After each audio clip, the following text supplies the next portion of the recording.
Folk Tales Sketchbook. There's a war happening inside you right now. You cannot see it, you cannot hear it, but it has been raging since the moment you were born, and it will not stop until the day you die. An old Cherokee grandfather knew this truth better than anyone alive, and one quiet night beside a dying fire, he chose to share it with the one person he loved most in this world. This is that story. The night air carried the sharp, clean scent of cedar smoke as the fire breathed and glowed at the heart of the camp. Stars pressed down through the black branches of the pine trees, close enough, it seemed, that a child might reach up and brush them with his fingertips. The old chief sat low and still on a smooth log, his worn blanket draped across his shoulders like the hide of some ancient animal. His eyes half closed and distant, watching the flames with the patience of a man who had long since made peace with silence. Beside him, his young grandson sat cross-legged on the earth, a boy of perhaps 10 winters, with sharp, dark eyes that missed nothing, and a heart that burned with the particular restlessness of a child who senses that something important is about to be said. The boy had come to his grandfather that evening carrying a weight he could not name, a strange tightness in his chest that had been growing since that afternoon when he had spoken cruel words to a friend, and then watched that friend walk away without looking back. He had not told anyone what he had said. He was not sure he could. The grandfather had not asked. He had simply poured 2 cups of water from a clay pot, handed one to the boy without a word, and then turned his gaze back to the fire, as if reading something written in the coals. They sat that way for a long time, the boy watching his grandfather, and the grandfather watching the fire, and the silence between them was not empty, but full, the way a held breath is full. When the old man finally spoke, his voice was low and unhurried, shaped by decades of counsel and ceremony, a voice that the boy had learned to listen to with his whole body. The grandfather did not begin with a question or a greeting. He simply said that there was something the boy was old enough to understand now, something that had been true for every Cherokee who had ever lived, and for every human being who had ever drawn breath beneath the sky. He said it with the calm certainty of a man who is not trying to convince anyone of anything, but simply telling what is so. The boy set his cup down on the ground and turned to face his grandfather fully, because he understood, the way children sometimes do, that this was not an ordinary evening. The old chief leaned forward slightly, letting the firelight come closer to his face, and the deep lines carved into his skin seemed to deepen further in the shifting orange glow. Each one a record of some season endured, some grief survived, some joy held and then released. He looked at his grandson with eyes that were both tender and serious, the way a man looks when he is about to give a gift that cost him something. He told the boy that inside every human being, without exception, a battle was being fought. Not a battle of armies or weapons or land, but something far more consequential than any of those things. A battle that determined the outcome of every smaller fight a person would ever face in their life. He said the word battle slowly, letting it settle into the cool night air. And then he said it was invisible, which is why so many people never knew it was happening, even as it shaped every choice they made and every word they spoke. The boy thought of his angry words that afternoon, thought of the heat that had risen in him without warning, and he said nothing, but felt something shift in his chest, a loosening, as if a door had cracked open just slightly. The grandfather continued, saying that this war never rested, never called a truce, never waited for a convenient moment. It did not pause when a person was happy or stop when a person was tired. It raged in the hearts of the young and in the hearts of the old, in the hearts of the wise and in the hearts of the foolish, in the hearts of chiefs and in the hearts of children. No one was exempt. No one stood outside it. The boy asked if the grandfather himself felt this battle, and the old man nodded without hesitation, slowly, as though the answer was obvious and he was not embarrassed by it at all. He said he felt it every single day, had felt it for as long as he could remember, and that the day he stopped feeling it would be the day he was no longer alive. The fire popped softly. A moth circled the outer edge of the light and then pulled away into the dark. The grandfather straightened and drew a slow breath, as if steadying himself before crossing into difficult territory. He told the boy that inside every person lived two wolves, great and ancient forces that could not be killed or driven away, only understood. He paused, letting the word wolves expand in the space between them, and the boy felt the hair rise along his arms, not from cold, but from something closer to awe. The first wolf, the grandfather said, was the wolf of shadow.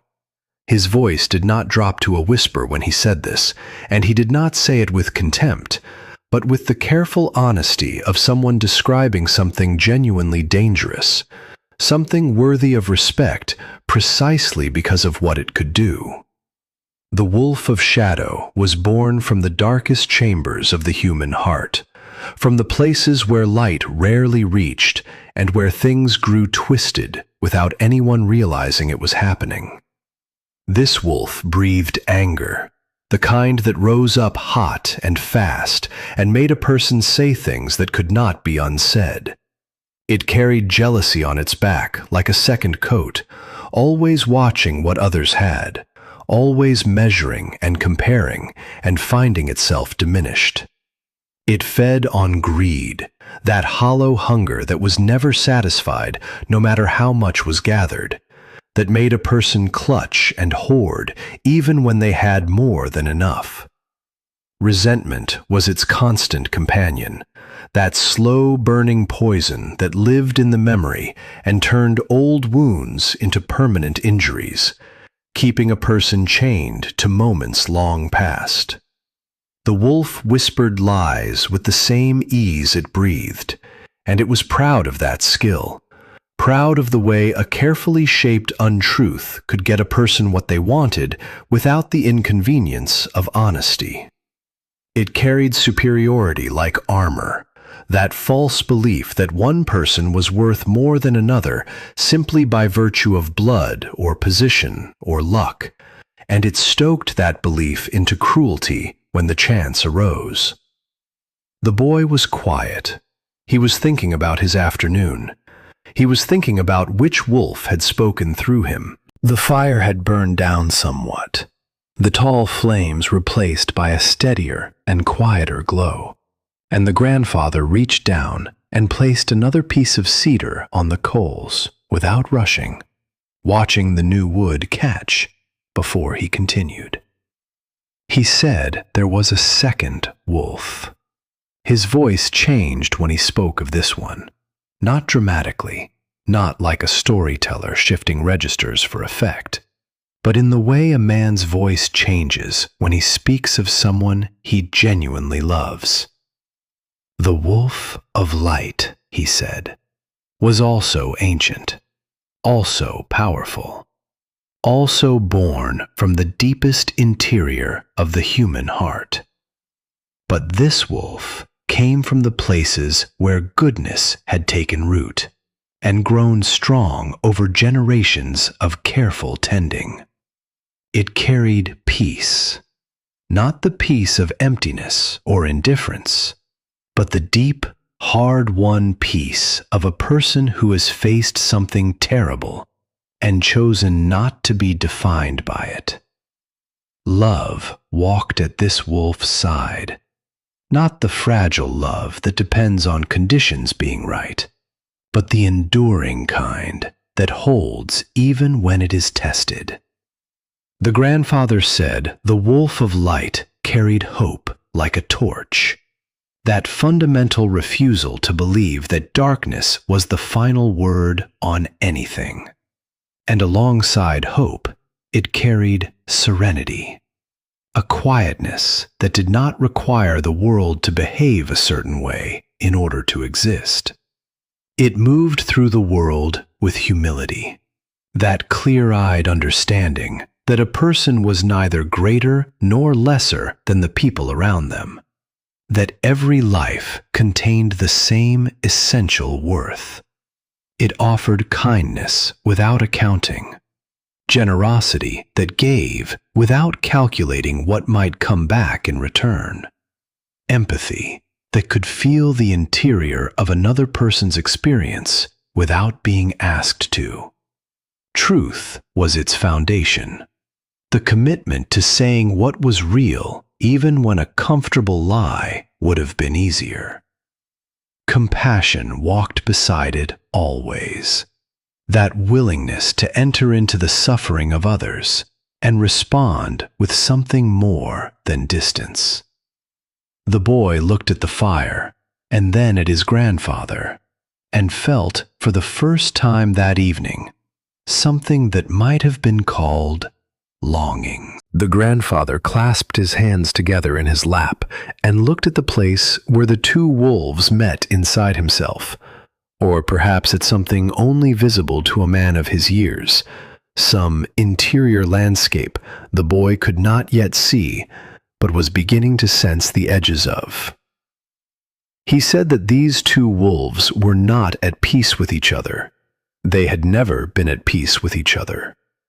Since the beginning of human life on this earth, since the first person drew the first conscious breath and made the first deliberate choice, the two wolves had been locked in combat, so fierce and so constant that it had no parallel in the physical world. He described the struggle slowly, deliberately, because he wanted the boy to feel the weight of it and not simply hear words that passed through his mind and left no mark. The wolf of shadow lunged and snapped and drove hard against everything the wolf of light tried to build, tearing down in moments what had taken long effort to construct. The wolf of light pressed back with equal force, steady and relentless, refusing to yield the ground it had earned. They bit and circled and charged within the interior space of every living human being, and no one was immune. Not the kindest grandmother in the village, not the most celebrated warrior, not the most learned elder, not the most devoted parent. The grandfather pressed his palms flat together and said the battle happened in the mind during ordinary moments, in the space between when a person felt an impulse and when they decided what to do with it. It happened in the throat before words were spoken. It happened in the hands before they moved. It happened so fast and so constantly that most people had stopped noticing it, the way a person stops noticing the sound of a river that has always run beside their home. The boy realized that what had happened that afternoon, the anger, the sharp words, the immediate and terrible regret that followed, had all been part of this fight. He had not understood it as that until this moment. The boy sat for a long time without speaking. This was unusual for him because he was, by nature, a child who filled silence quickly, who asked questions before he had finished thinking about the answers he already had. But something about the weight of what his grandfather had described pressed him into stillness, the way a heavy snowfall presses a branch down slowly until it is bowed low with the burden of all that accumulating white. He stared into the coals, watching the orange and red pulse and shift, and he thought about the two wolves, not as metaphors or stories, but as real presences, things that actually existed inside the cavity of his chest and the corridors of his mind. He thought about the moment that afternoon when his friend had said something that struck him wrong, and the way the anger had risen so suddenly that it surprised even him, and the cruel words that had come out of his mouth before he had the chance to consider them, and the look on his friend's face, a look of hurt so clean and unguarded that it had cut him more deeply than anything that had been said to him. He knew which wolf had been speaking then. He also thought about earlier that same day, when he had seen an old woman struggling to carry a basket up a steep path, and had run to help her without thinking twice, and how easy that had been, how light he had felt afterward, how the old woman's surprised gratitude had made something warm expand in his chest. He knew which wolf had been speaking then as well. He looked up from the fire and found his grandfather watching him with a patient expression that had no judgment in it at all. The boy felt his heart thudding in his chest, and the question rose up inside him with a force that made him lean forward slightly when he spoke it aloud. "Grandfather," he said, "which wolf wins?" The old chief held the question in silence for a moment. Not the silence of a man searching for an answer he did not have, but the silence of a man who had carried the answer for so long that he wanted to offer it with the care it deserved. The way a person cups water in both hands to carry it, without losing a single drop. The forest around them was completely still. Somewhere far away, a single night bird called once and did not call again. The coals breathed their red and amber light. The grandfather looked at his grandson with an expression that the boy would not fully understand until he was old himself.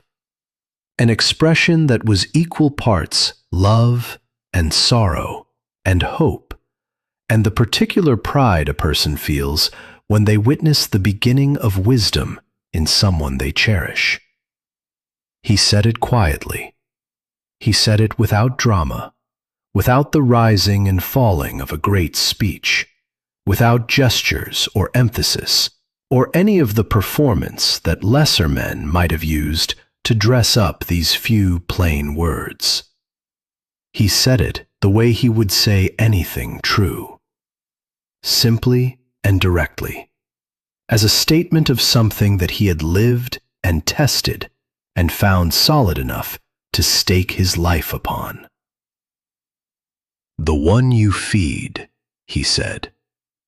Those 4 words fell into the quiet evening and did not disappear, but expanded outward from the fire, the way ripples expand from a stone dropped in still water, growing wider and wider until they had touched every corner of the world the boy could imagine, and then moved beyond into the parts he had not yet discovered.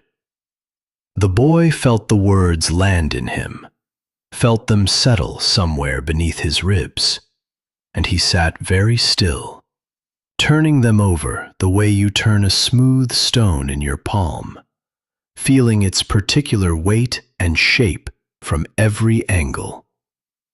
It was a simple answer. It was also the most demanding answer anyone had ever given him.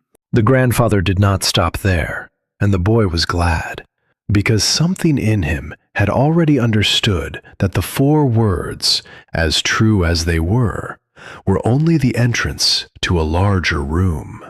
The old man shifted on his log, settled his blanket more firmly around his shoulders, and said that what he was about to share was the part of the legend that most people forgot, the part that had been left out over time as the story was passed from mouth to ear and back again across the generations, worn smooth in the retelling until only the most polished surface remained, and the necessary roughness underneath had been lost. He said that if a person chose only to feed the wolf of light, starving the wolf of shadow completely, driving it away with contempt and refusing to acknowledge its existence, something dangerous would happen. The shadow wolf would not die. Wolves do not die simply because they are ignored.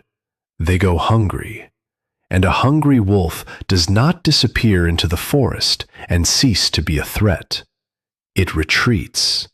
It waits in the cold dark at the very edge of the firelight, its ribs showing beneath its fur, its eyes steady and unblinking and patient in a way that only a starving thing can be patient.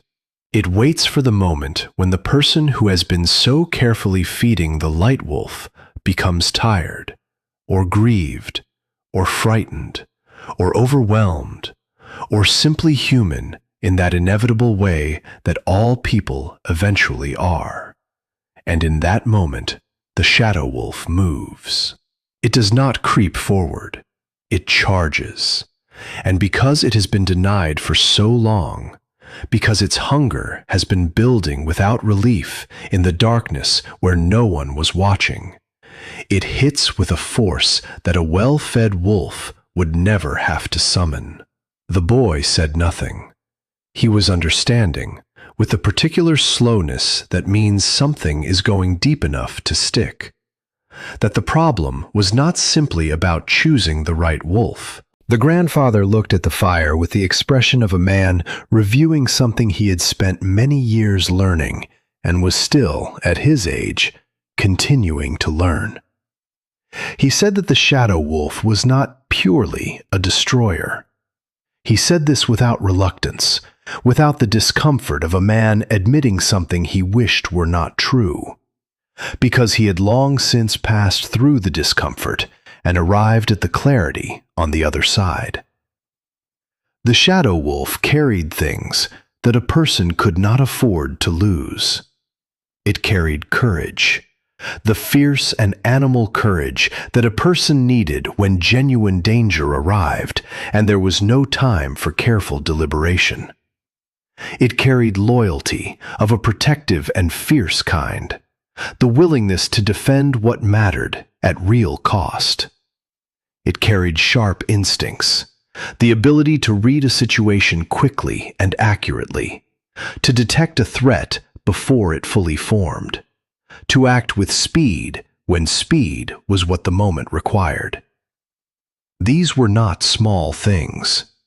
These were the qualities that had kept the Cherokee people alive through seasons of hardship and threat, through the particular brutality that history had required them to survive. A person who had entirely extinguished these qualities in the name of becoming gentle was not more whole, but less so. They were, in fact, more vulnerable, because they had removed part of their own ability to protect themselves and the people they loved. The grandfather said the work, the real and lifelong work, was not destruction, but guidance. It was learning to walk with both wolves alongside each other, the light wolf and the shadow wolf, moving in the same direction at last, each one contributing what only it could contribute, each one held in check by the other, both of them serving the person they lived inside rather than warring for dominance over them. He said this was harder than either starving one or surrendering to the other. And he said it was the only path that led somewhere worth going. The fire had burned down to a bed of coals that glowed with a deep and steady red, giving off heat without flame now, quiet and enduring, and the smoke rising from it was thin and straight in the windless air, climbing up through the dark branches toward the stars. The grandfather said nothing more for a while, and the boy did not feel the need to speak. He sat with what he had been given, turning it carefully in his mind, the way his grandfather had taught him to turn a new tool in his hands, feeling where it was balanced and where it was heavy, and what it might be used to build. He thought about the days ahead of him, all the ordinary moments that would contain these extraordinary, invisible battles. All the times he would have to choose which wolf to reach toward. He thought about his friend, and he already knew what he would say in the morning. Not because someone had told him to, but because the wolf of light was moving in him now, and he understood which direction it was pointing. He thought about his grandfather, sitting here in the dark, with this knowledge in him for so many years, still fighting, still choosing, still feeding the right wolf, even on the days when it must have been exhausting. He felt something that was not quite peace and not quite sadness, but a combination of the two that he would later understand was the feeling of becoming more fully human. The old chief reached out and rested one warm hand briefly on the boy's shoulder, said nothing, and then withdrew it. They sat together in the glow of the dying fire until the coals went gray at the edges, and the stars wheeled slowly overhead, and the night settled around them with the patient indifference of something that had seen many such conversations, and expected to see many more, each one necessary, each one a small act of survival. Moral of the story. The legend of the two wolves teaches us that every human being carries both light and darkness within them. The question is never whether the darkness exists, but whether we choose to let it lead.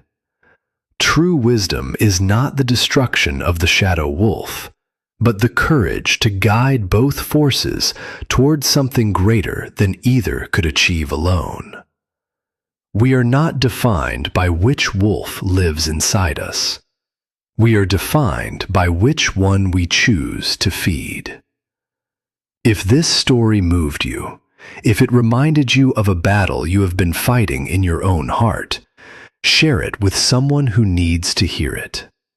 Subscribe to this channel for more ancient stories with timeless wisdom, and leave a comment below telling us which wolf you are feeding today. Folk Tales Sketchbook.